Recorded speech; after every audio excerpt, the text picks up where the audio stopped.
ছুটি গল্পের কিছু গুরুত্বপূর্ণ 5 নম্বরের কোশ্চেন আমি তোমাদের জন্য তৈরি করে রেখেছি সাজেশন হিসেবে। তোমরা সেই সাজেশনগুলো একটু দেখে নেবে।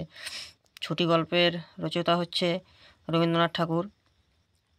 রবীন্দ্রনাথের গল্পগুচ্ছ থেকে এই ছুটি গল্পটি নেওয়া হয়েছে। সেখানে কয়েকটা চরিত্র আছে, যেমন মুখ্য চরিত্র হচ্ছে ফটিক, এবং তারপরে যে চরিত্রগুলো আছে সেগুলো হচ্ছে ফটিকের মা, ফটিকের মামা, ফটিকের মামি এবং মাখন। গল্পটা খুবই একটা ভালো গল্প, দেখবে পড়ে, খুব ভালো গল্প। এখান থেকে আমি তোমাদের জন্য যে সাজেশনগুলো বানিয়েছি তোমরা একবার দেখে নেবে। রবীন্দ্রনাথের ছুটি গল্পে ফটিকের চরিত্র বিশ্লেষণ করো, খুব ভালো একটা কোয়েশ্চেন। এক বাও মেলে না, দো বাও মেলে এ না, কে কখন এ কথা বলেছে?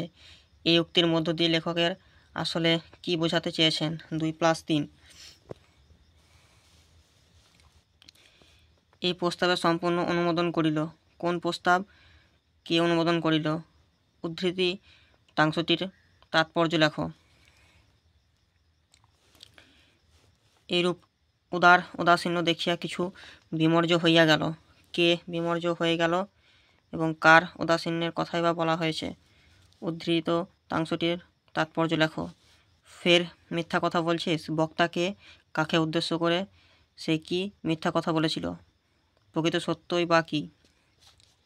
তো এর আমি তোমাদের আর একটা কথা বলে রাখি, যেহেতু আমি ফোন থেকে ভিডিও শ্যুট করছি, সেজন্য তোমরা যখন ইউটিউব থেকে ভিডিওগুলো দেখবে, ভিডিওর কোয়ালিটিগুলোকে একটু বাড়িয়ে নেবে, 360 করে নেবে, তাহলে দেখবে লেখাটা অনেকটা স্পষ্ট আসবে।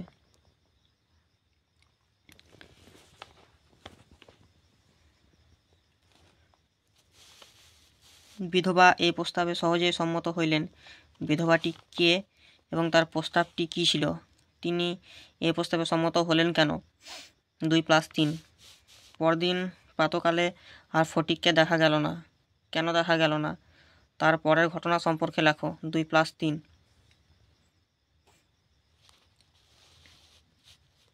রবীন্দ্রনাথের ছুটি গল্পে মামা ও মামির চরিত্রটি লেখো, যে কোনো একটা দেবে। স্কুলে এত বড় নির্বোধ এবং অমনোযোগী বালক আর ছিল না। এখানে কাকে কেন নির্বোধ ও অমনোযোগী বালক বলা হয়েছে? খেলার আরম্ভেই এরূপ আশাতীত ফল লাভ করিয়া অন্যান্য বালকের বিশেষ হৃষ্ট হইয়া উঠিল। কোন খেলার কথা বলা হয়েছে? বিশেষ হৃষ্ট হওয়ার কারণটি পাঠ্যাংশ অনুসারে লেখো। 2+3। ছুটি গল্পটির নামকরণের সার্থকতা বিচার করো। এবং সর্বশেষ তোমাদের সাজেশন হচ্ছে ছোট গল্প হিসেবে ছুটি গল্পটি কতটা সার্থক হয়ে উঠেছে তা আলোচনা করো।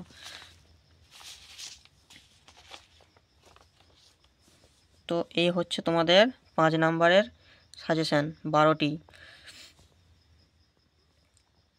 দেখে নাও, তার মধ্যে এক একটা, এই যে ফটিকের চরিত্র,